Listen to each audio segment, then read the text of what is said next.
Another day, another kitchen project, right? Today it's time to make broth.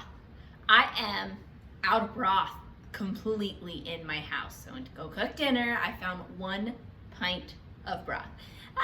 That's not enough. We go through broth weekly, like jars of broth. So I'm behind on my broth game. So we're gonna make some.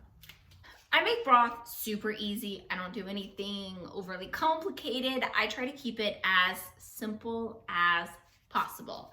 So I have some, almost dropped frozen chicken bones. I have some frozen veggie scraps that I'm gonna toss in my roaster oven. I believe this is an 18-quart one. We'll just slowly cook them. These bones, I believe, are already cooked, if I remember correctly. So it kind of helps speed up the process. We're gonna cook them. I'll add probably bay leaves and some seasonings. I don't add too much salt and pepper to my broth because I like to use broth in so many things that I don't want it to be too salty. I'd rather add salt afterwards if I need to. So let's get this all in there, fill it up, and I'll show you what I decided to throw in with it.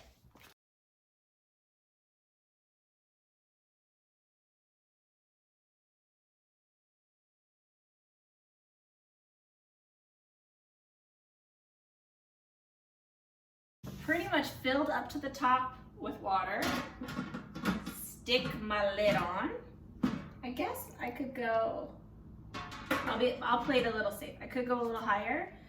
Mine, I'm gonna stick at like 225 for now. And once it kind of gets up to temp, I will bring it down to probably about 175, 200.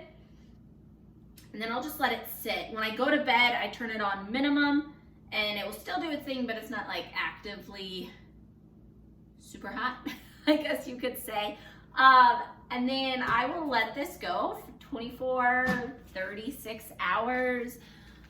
I'm thinking it's Monday afternoon. When do I want to can it? I'm probably gonna can it on Wednesday. That's what I'm thinking. So I'll either let it go and see how it goes tomorrow, 24 hours. If it still needs to cook maybe a little bit longer, I'll let it go overnight, Tuesday night until Wednesday morning, and then I'll turn it off. I basically strain it and can it. I decided not to add any seasonings to it because we have an older dog and he loves broth on his food. And I try not to give him too much extra things that could upset his stomach. He's an old man with a sensitive stomach. So I take him into consideration when I use it for my personal cooking things. I just heavily season. So I guess I'll see you in like 36 hours or so. My broth is finally done. It's been going in my roaster since Monday afternoon. It's now Wednesday afternoon. So I'll show you how I am gonna take care of this. So it's been going in the roaster. I've literally done nothing besides let it go.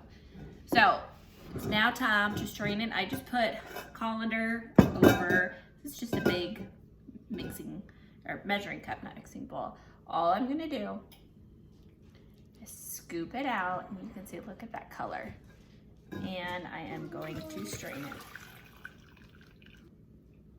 All I do is slowly strain this. Now this liquid is very hot, if you can see the steam. And all I do is kind of fill up the strainer, fill up this, it's like a big 8-cup measuring cup, and then I will start putting this in jars. And when you can broth, you need a 1-inch headspace. So a 1-inch headspace on jars is basically to this bottom rib. So this is about 1 inch. So once I fill up this, then I just fill up this guy. And I like to use a measuring cup instead of a ladle, just because sometimes I feel like I can get more in it at one time. Sometimes when I'm straining and doing things, I will even use bigger measuring cups, just so it goes a bit farther. Now with broth, you have to pressure can it. My specific canner does 7 quarts at a time, and I am just canning in quarts today. So quarts in broth we use the most in our house, so quarts is just the most reasonable thing for our house. Oops, and I just spilled a bunch everywhere. So all I'm gonna do is continue to strain and fill these up. When it gets to the next step, I'll show you what I do. It's so easy to can broth. All 7 quarts are filled, and my pressure canner is filled up to the appropriate amount. Now, each pressure canner might have a different amount. My particular one is a Presto, so it has me fill up 3 quarts, which is the bottom measure line on the inside, and the water is hot. So if you're canning something hot, the water inside needs to be hot. If you're starting like room temp cold, you start with cold water. So that's always just a rule of thumb with canning. But now that all the jars are filled, this part is super easy. What I'm gonna do is take a rag, take some good old vinegar, and clean the ribs. Now there is a good chance I spilt broth on the outsides of the jar. I'm not gonna worry about that right now. I will worry about that when I am all done canning them, because you want to wash your jars after canning. Now, washing your jars after canning is probably the most annoying part of canning, but you really don't want to put something on your shelves that are, you know, a little nasty. It could attract bugs or anything else. And where I live down in the South, there's a whole lot of bugs. So I'm always anything that will not attract the bugs. So I wipe the rims really good, like so. And then you take your lids and put them on. Now, read your instructions for your lids. These particular ones I'm using are Sure-Tight by Ball, and I don't have to wash my lids, but when you put them on, you want to inspect your lids and make sure all the gasket, the rubber part you see, is good. I've had them recently where some of the gaskets aren't good and jars don't seal properly, or they false seal. So you put those on, put on your rings, fingertip tight. You don't need them too tight. And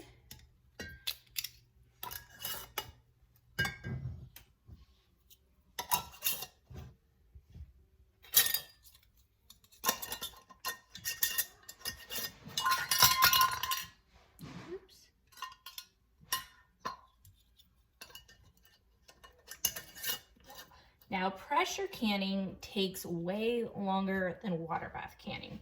I should say the majority of the things pressure can take a whole lot longer. Broth, off the top of my head, I want to say takes 90 minutes in a quart jar. It takes a long time because there is no acidity. You're pressure canning it, and so it's just done a whole lot differently. Now, to get them in the water bath, use your nifty jar lifters. And I go slow with these because they are hot, into hot water. Now there are different size pressure canners that hold different amount of jars, and there is even a pressure canner that looks like an Instapot. It is an approved pressure canner by Presto. It is a pretty penny, so I do not have one.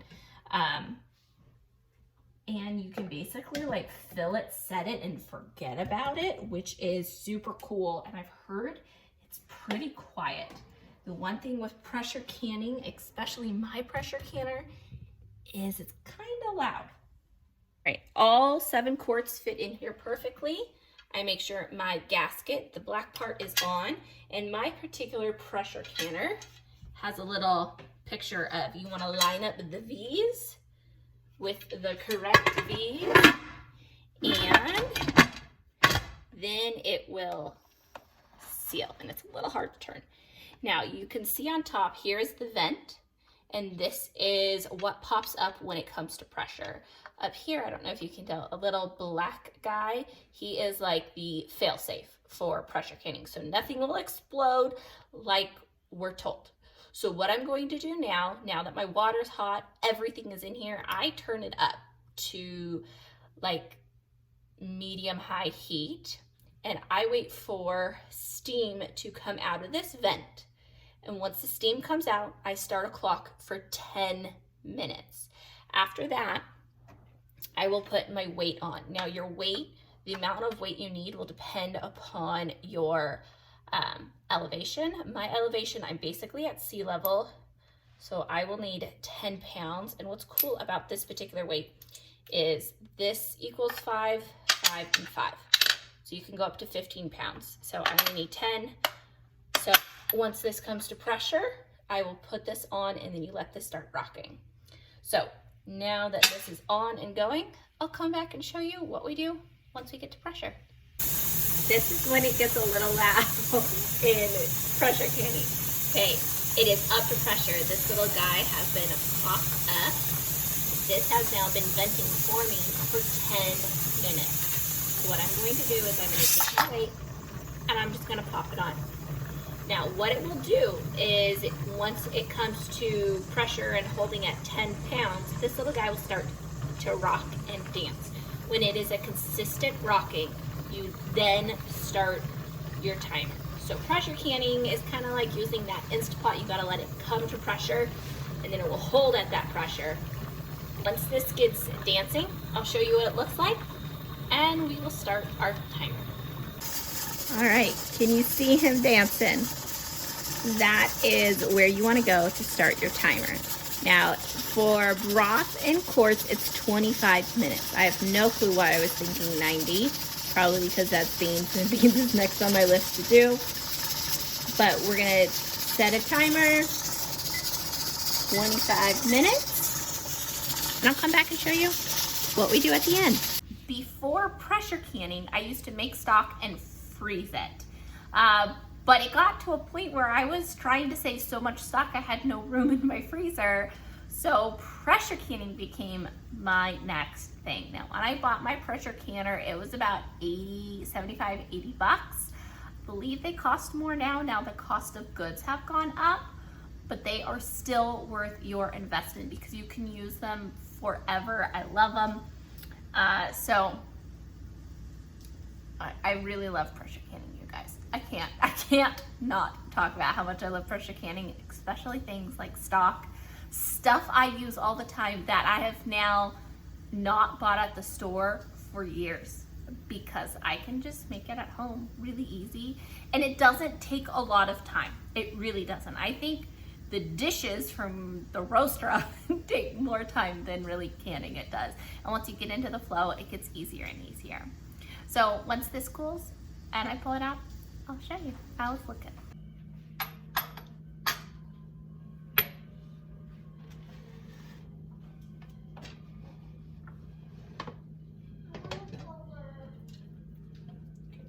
Color, but you need to be nicer.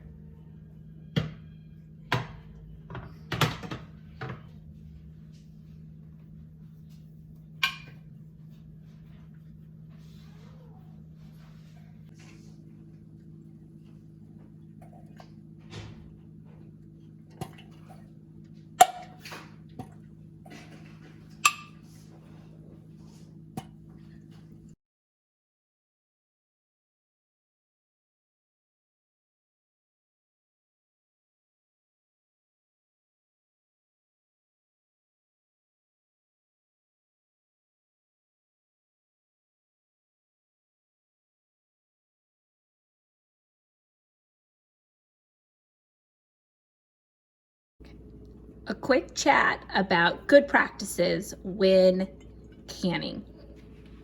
So after I take mine out, I have mine on a glass cutting board and a regular cutting board with a towel.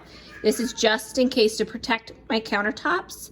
I do have wood, but if you have something like granite or tile, it could be a temperature shock going from like a warm counter to cold counters. So I've always done this to protect my counters, to protect my jars, because I am always so scared to have one explode from a temperature difference. So I will let my jars sit right here on my counter until tomorrow. And then I will take off all the rings. They are not needed anymore. And then I will wash every jar. Washing the jars is probably the worst part, but that just ensures nothing is left on them when I go to store them. And I will label each jar with at least the date. I know this is all broth, but I'll make sure I put chicken broth on it, just in case I want to use a particular broth for a meal. And this will go in my pantry. So I can't believe all of this was basically free because it was made with things I was gonna throw away. Thank you all for joining me as we canned up some broth. Canning broth was, I think, the first thing I ever learned to can. And next up on my list is beans. I am on to 1 jar of beans. So that will be nice. I need to can black, AV, kidney, pinto, all the things I really need. I need to can some up. So that will be my next thing. I'm gonna do like 6 of each. And if you guys would like to know how I can beans, let me know. And I will share with you how I can them. That will be another day because I'm not gonna lie, do not feel like it. So have a good one. I'll talk to you guys later. Bye.